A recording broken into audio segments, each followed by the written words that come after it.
नमस्कार, मैं विजय बिश्नोई। और कल पिछली क्लास में हमने पढ़ा था महाजनपद का भाग एक हम पढ़ा था। और उसमें हमने पढ़ा था महाजनपद का जो उल्लेख है वो सबसे पहले कहाँ मिलता है अपने को, तो उसमें अपने पढ़ा था बौद्ध साहित्य की बात हम करें उसमें, तो उसमें अगुंतर निकाय की बात हमने की थी। अगुंतर निकाय में अपने को 16 महाजनपद व 10 गणराज्य की उल्लेख मिलता है, और भगवंती सूत्र में भी 16 महाजनपद का उल्लेख मिलता है। और इस विशेषताओं की बात हम पढ़ चुके थे कि जो महाजनपद काल है उसके अंदर क्या जो बातें जो प्रमुख थी, तो वहाँ लोहे का बहुत बड़ा प्रयोग होता है, कृषि का विस्तार हो जाता है, वहाँ पर विकेंद्रीकरण से केंद्रीकरण की और जो राजनीतिक जो व्यवस्था है वो उन्मुख होती हुई नजर आती है। और जनपद से महाजनपद की और एक प्रक्रिया है वो पूर्ण हो चुकी होती है, और उसमें सबसे जो शक्तिशाली जो महाजनपद है वो मगध का नाम उसके अंदर आता है। इस प्रकार से हमने तमाम बातें पढ़ी थी। उसके बाद में हमने 16 महाजनपद भी पढ़े थे कि 16 महाजनपद है वो किस प्रकार से है, तो उनको पढ़ा। और आज हम उसी बात को आगे बढ़ाएंगे भाग 2 में। अगर जिसने ये पहली बार कोई ये क्लास देख रहा है तो उसे पीछे की जो क्लास है वो देखनी चाहिए। तो इसमें देखते हैं महाजनपद। अब अपने पढ़ेंगे 16 महाजनपद व उनकी जो राजधानियां हैं, तो राजधानियों को पढ़ेंगे, फिर हम उनको भौगोलिक क्षेत्र के अंदर देखेंगे कि वर्तमान में आज उन जो महाजनपदों को किस क्षेत्र के अंदर हम चिन्हित कर पाते हैं या किन जिलों की जो पहचान रखते हैं वो। तो अब अपने चलते हैं 16 सबसे पहले अपने 16 महाजनपद लिखें और उसके बाद में उनकी राजधानियों को पढ़ें, और यहाँ से भी एग्जाम में प्रश्न हमारे बनते हैं। तो देखिएगा, सबसे पहले हम 16 महाजनपद याद आप कर चुके हैं, 16 महाजनपद का हमने पढ़ लिए हैं। तो देखिएगा, सबसे पहले अगर हम बात करेंगे अंग महाजनपद, कौन सा महाजनपद है ये? अंग महाजनपद है। और उसके बाद में कौन सा आएगा? अस्मक आएगा। और उसके बाद में कौन सा आएगा? अवंती महाजनपद। ठीक है, तो इसका मतलब हमने सीखा भी था, ए वाले 3 अक्षर ही होते हैं, तो अंग है, अश्मक है, अवंती है। और इसके बाद में कै वाले अगर हम देखें तो कौशल आ जाएगा, और काशी कंबोज, काशी कंबोज। और चौथा कौन सा है? तो वो हो जाएगा कुरु। इसके बाद में से हम देखेंगे मगध, सबसे शक्तिशाली महाजनपद मगध ही था। और उसके बाद में आता है मल महाजनपद। और उसके बाद में हमारे राजस्थान से जो संबंध रखने वाला है वो कौन सा महाजनपद है? मत्स्य महाजनपद है। उसके बाद में वज्जी, उसके बाद में कौन सा भाई?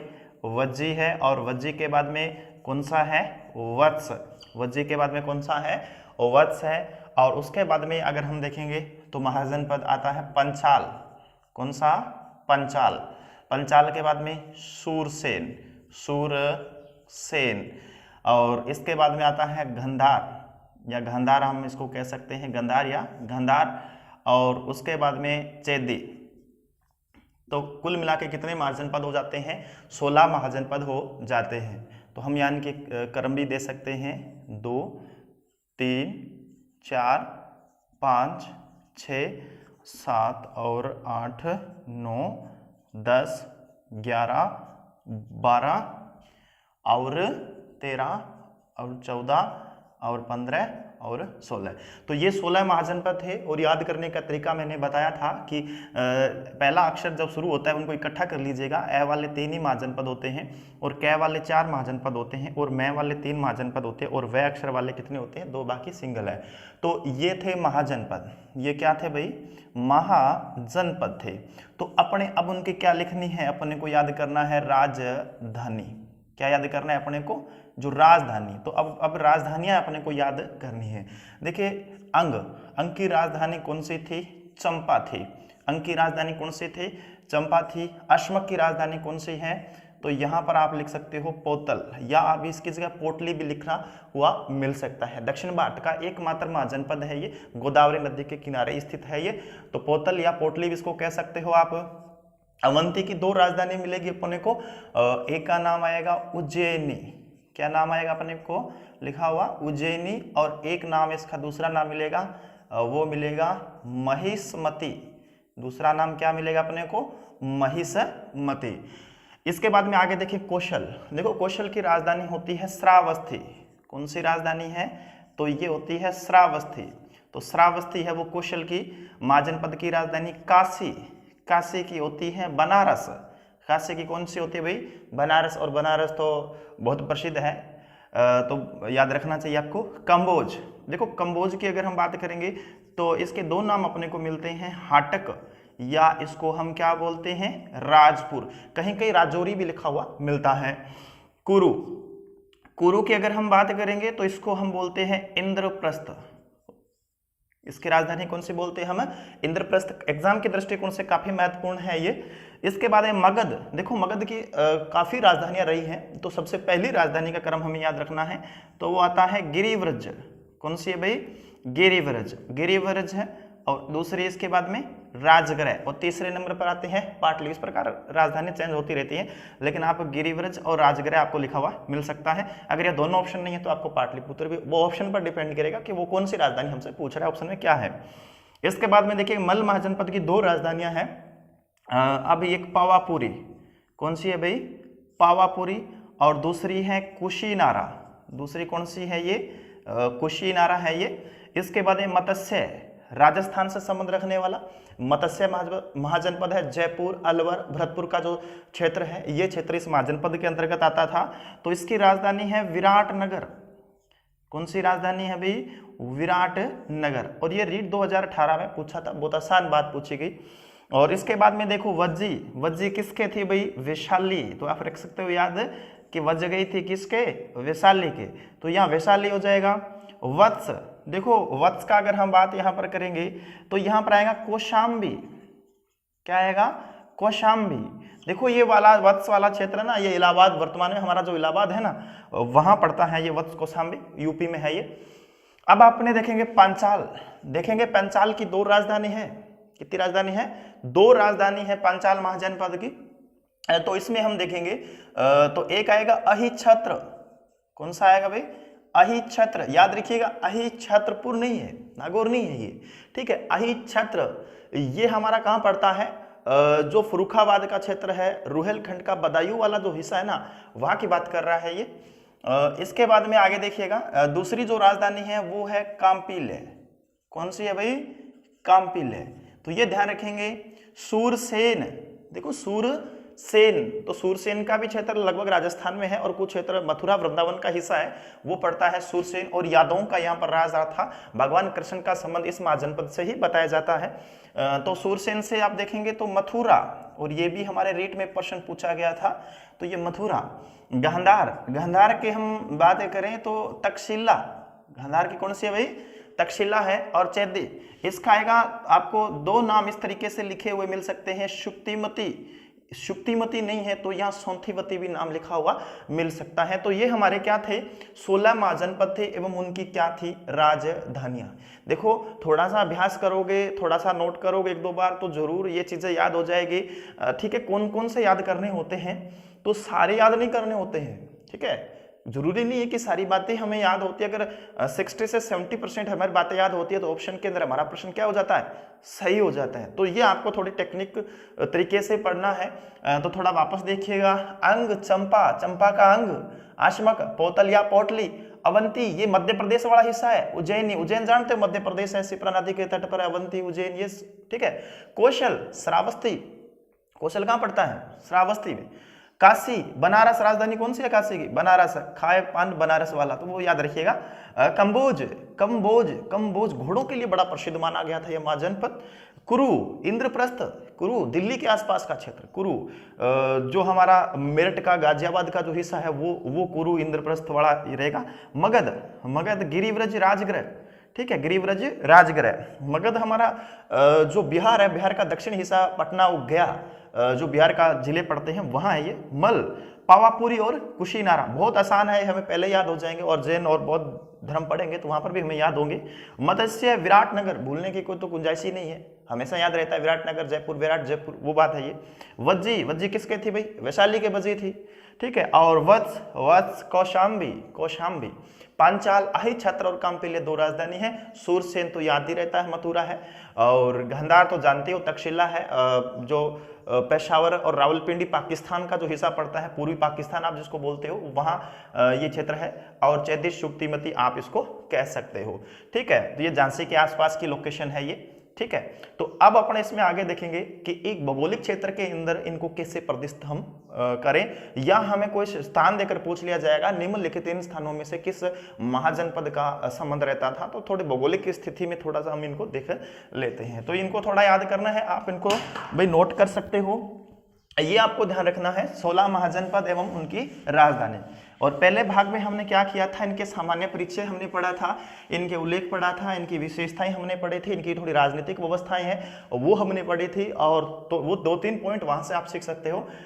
अब अपने थोड़ा सा प्रयास करते हैं भारत का, जो उस टाइम का अगर कोई भारत रहा होगा तो हम इस तरीके से थोड़ा सा रफली इसको बना सकते हैं, ठीक है भाई। तो आप थोड़ा सा रफली इनको समझ सकते हो कि भारत जो भारत था पुराने टाइम के अंदर, तो उस टाइम में आप अपने मान सकते हैं, प्रॉपर भारत आज नहीं बन रहा है नक्शा ये, तो अपने रफली समझ सकते हैं इनको किस प्रकार से जो भौगोलिक हुआ करता था भारत, हमसे आज से अगर हम बात करेंगे तो 2600 साल पहले, ठीक है। तो उसमें पाकिस्तान भी शामिल था, अफगानिस्तान, ये सब उसके अंदर शामिल थे। तो आज के भारत के नक्शे से बिल्कुल नहीं मिलता होगा। तो थोड़ा सा आज के संदर्भ में थोड़ा सा हम समझेंगे तो हम यहाँ समझ सकते हैं, ठीक है। तो यहाँ आप देखेंगे तो यहाँ पर आपको क्या मिलेगा, एक मिलेगा अशमक। कौन सा मिलेगा भाई, अशमक। ये असमक महाजनपद है। असमक से मध्य प्रदेश में चलेंगे तो अपने को क्या मिलेगा, अवंती मिलेगा। वहां पर अपने को क्या मिलेगा, अवंती महाजनपद मिलेगा। इसका मतलब है यहाँ पर अपने को क्या मिलेगा, अवंती मिलेगा। अवंती से थोड़ा राजस्थान में हम चलेंगे तो अपने को क्या मिलेगा, मत्स्य मिलेगा। मत्स्य से थोड़ा ऊपर अपने को क्या मिलेगा, सूरसेन मिलेगा। ओके, इसके बाद में ये जो पाकिस्तान का जो हिस्सा है, यहाँ पर अपने को कौन सा महाजनपद मिलेगा, यहाँ पर अपने को मिलेगा गांधार महाजनपद, ठीक है, गांधार। और यहाँ जो जम्मू कश्मीर हिंदू कुश पर्वत वाला जो उधर का जो क्षेत्र है, उसकी लोकेशन में अगर हम देखेंगे तो यहाँ पर अपने को क्या मिलेगा, कंबोज। फिर हम यहाँ से प्रश्न भी कवर करेंगे कि हमारे एग्जाम में हमसे प्रश्न कैसे पूछेगा, तो उन पर हमारी नजर रहेगी कि इस प्रकार भौगोलिक क्षेत्र से प्रश्न पूछेगा तो वो कैसे पूछेगा, ठीक है। तो यहाँ से थोड़ा सा हम देखेंगे। इसके बाद में यहाँ देखें हम तो यहाँ पर पड़ता है कुरु, यहाँ पर कौन सा पड़ता है, कुरु। कुरु से थोड़ा सा नीचे कौन सा पड़ता है, पंचाल, ठीक है। और पंचाल से थोड़ा सा इधर अगर हम देखेंगे तो कौन सा पड़ता है, कौशल, काशी, वत्स। और यहां पर कौन सा पड़ता है, ये चेदी, ठीक है। थोड़ा ये नक्शे के अंदर थोड़ा सा ही नहीं, लेकिन इस प्रकार से क्रम इनका यही रहने वाला है। तो यहाँ आप थोड़ा समझ सकते हो, ये थोड़ा सा अवंती नीचे आ जाएगा, इसे अवंती इधर हो जाएगा, और चेदी जो महाजनपद है ये इधर हो जाएगा। तो इस प्रकार आप समझ सकते हो। इसके बाद में अगर हम आगे देखें इसके अंदर तो मल महाजनपद, ये बिहार वाला हिस्सा है। मल महाजनपद हम बोल सकते हैं यहाँ पर, थोड़ा सा इसको यूं कर सकते हैं। मल के बाद में अगर हम देखेंगे तो ये कौन सा हो जाएगा, वज्जी हो जाएगा। और ये कौन सा हो जाएगा, ये मगध हो जाएगा। और यहाँ पर कौन सा हो जाएगा भाई, आपका अंग हो जाएगा। देखो ये बिहार में पढ़ते हैं, ये कहाँ पढ़ते हैं, चारों बिहार में ही पढ़ते हैं। बिहार के अलग अलग दिशाओं की जो लोकेशन है उसके अकॉर्डिंग हम इनको थोड़ा समझ सकते हैं। तो अब अपने को क्या समझना है, देखो ये विंध्याचल जो पर्वत श्रेणियां हैं, नर्मदा नदी, और हम यहाँ नर्मदा भी मान सकते हैं। नर्मदा के दक्षिण के अंदर जो महाजनपद पड़ता है उसका नाम क्या है, असमक महाजनपद। एकमात्र महाजनपद है दक्षिण भारत का। याद रखिए, यहाँ से एग्जाम में प्रश्न पूछे जाते हैं कि दक्षिण भारत का एकमात्र महाजनपद का नाम बताइएगा।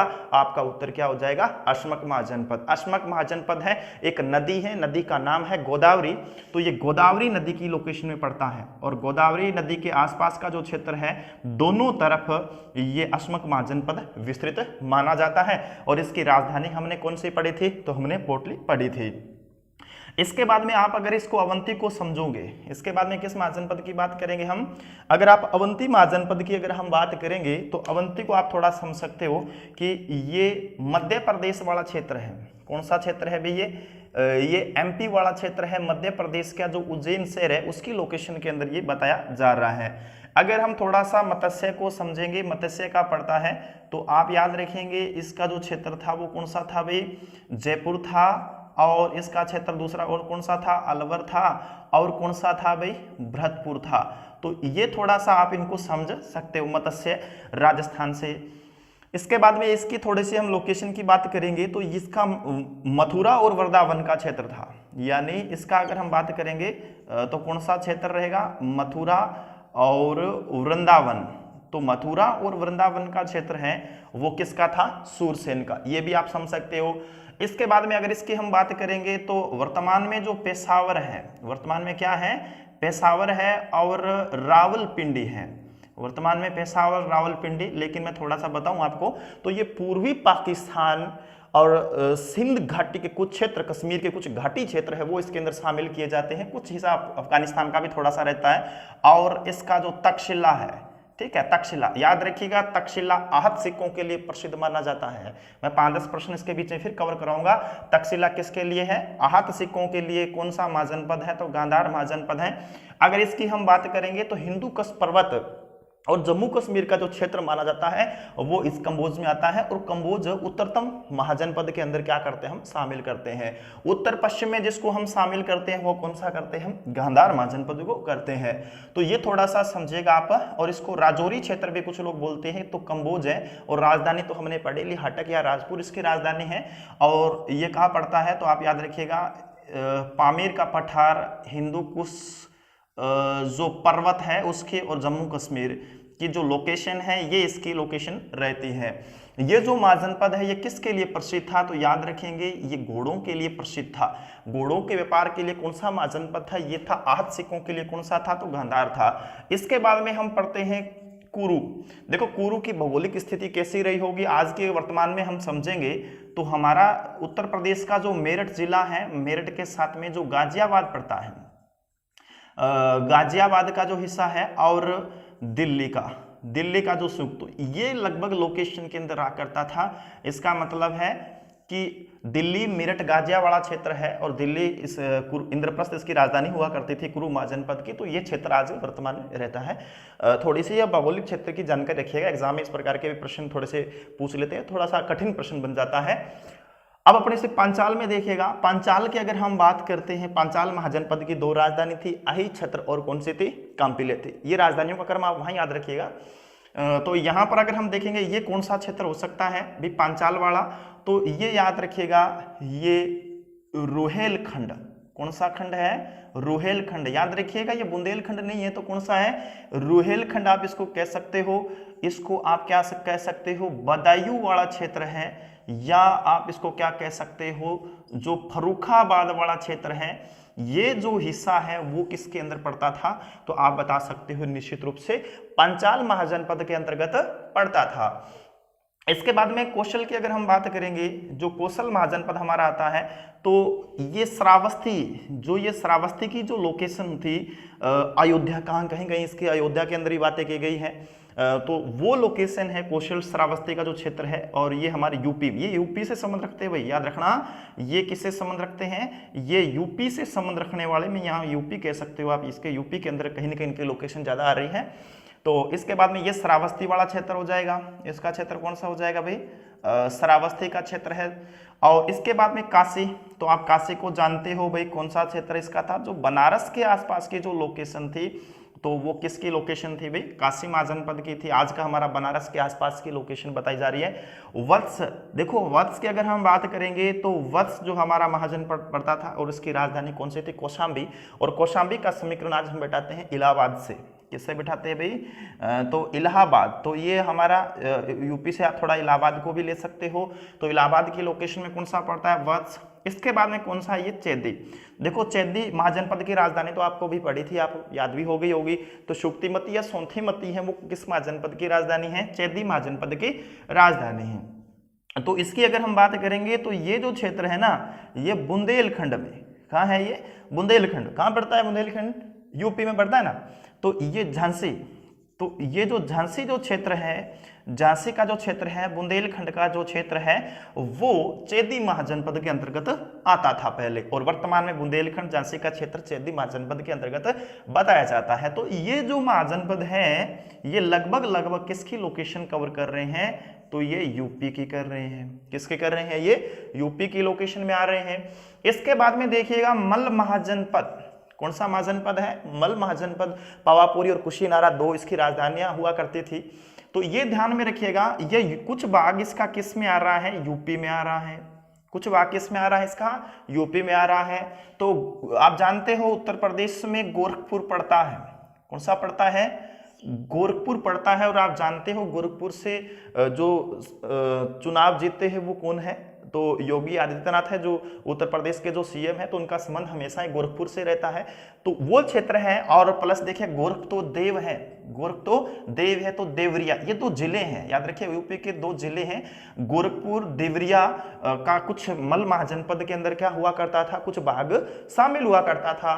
तो यह हम देखेंगे, इसके साथ में थोड़ा सा हम और जोड़ते हैं, तो ये जो पावापुरी थी, पावापुरी वाला क्षेत्र था और कुशीनारा वाला क्षेत्र था, तो ये किसके अंदर हम शामिल कर रहे हैं भाई, तो आपका उत्तर क्या होगा, मल महाजनपद, ठीक है ना।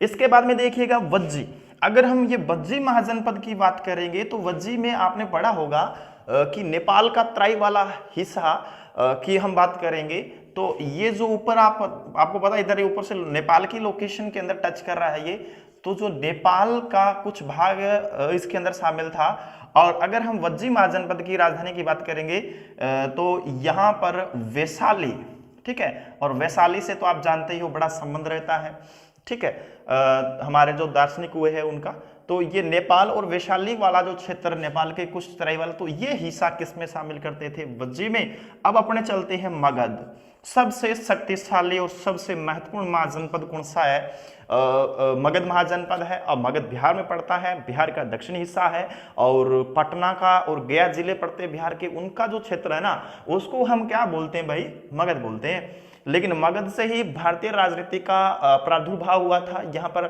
राजवंशों का यहाँ पर एक जो क्रम है वो शुरू होता है। तमाम हम राजवंश पढ़ते हैं भारत की राजनीति प्राचीन भारत में, तो हम कहाँ से शुरू करेंगे भाई, मगध से शुरू करेंगे। तो मगध महाजनपद एक बहुत ही महत्वपूर्ण महाजनपद की श्रेणी में आता है और सबसे क्या माना जाता है, ये शक्तिशाली माना जाता है।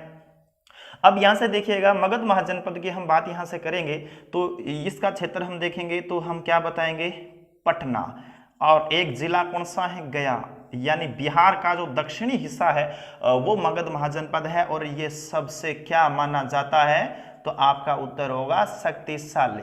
क्या है ये, शक्तिशाली है। इसके बाद में आपका कौन सा बच जाता है, अंग, ठीक है। इसके बाद में कौन सा बच जाता है, जो अंग महाजनपद है ना, ये आपका जो बिहार है, बिहार के जो भागलपुर जिला पड़ता है, कौन सा, जो भागलपुर का जो हिस्सा है, भागलपुर और मुंगेर का, भागलपुर और जो मुंगेर का जो हिस्सा है ये किसके अंतर्गत आता है, अंग महाजनपद के अंतर्गत आता है। और चंपा नदी का भी उल्लेख यहीं से अपने को मिलता है। तो ये बात थोड़ी सी आपको ध्यान में रखनी थी। तो मैंने 16 महाजनपद है उनकी व्याख्या कर दी भौगोलिक क्षेत्र के अनुसार। तो ये थोड़ा सा आरपीएससी यूपीएससी के जो अभ्यर्थी अगर वो तैयारी कर रहे हैं तो भौगोलिक क्षेत्र के अगर चिन्हित करना हो तो आपको थोड़ी सी महाजनपद से लोकेशन आनी चाहिए, थोड़ा सा आपका अभ्यास होगा तो आपका प्रश्न यहाँ से गलत नहीं होगा। फिर यहाँ से अब हम समझेंगे कि अब प्रश्न कैसे बनेंगे, तो यहीं से हम प्रश्नों को कवर करते हैं। दक्षिण भारत का एकमात्र महाजनपद कौन सा है, आपका उत्तर होगा अस्मक। अस्मक है वो कौन सी नदी के किनारे स्थित है, तो गोदावरी नदी के किनारे स्थित है। नर्मदा के किस दिशा में स्थित है, तो दक्षिण में स्थित है। इसके बाद में हम चलेंगे, सबसे ज्यादा महाजनपद है वो नर्मदा के उत्तर में। नर्मदा की लोकेशन के अकॉर्डिंग पूछे तो 15 महाजनपद इधर है, 1 महाजनपद इधर है। इसके बाद में सबसे ज्यादा महाजनपद गंगा घाटी में है, ये गंगा के यमुना के किनारे स्थित है। ये गंगा घाटी के किनारे सबसे ज्यादा महाजनपद 10 महाजनपद गंगा घाटी के किनारे स्थित है, ये भी आपको ध्यान में रखना है। वस्त्रों के लिए कौन सा प्रसिद्ध है, काशी। वस्त्रों के लिए कौन सा प्रसिद्ध है, काशी है। घोड़ों के लिए कौन सा प्रसिद्ध है, कंबोज है। उत्तरतम महाजनपद कौन सा है, कंबोज है। उत्तर पश्चिम महाजनपद कौन सा है, गांधार है। आहत सिक्कों के लिए कौन सा प्रसिद्ध है, गांधार महाजनपद स्थित जाना जाता है। और मगध महाजनपद सबसे शक्तिशाली महाजनपद के अंदर आता है।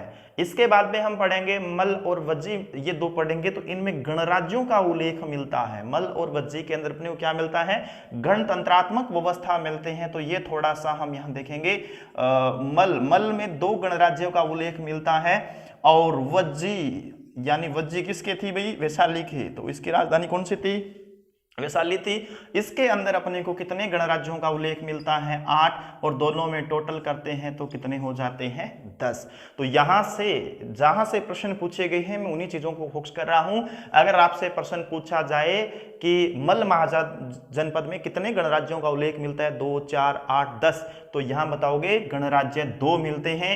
वज्जी में कितने मिलते हैं?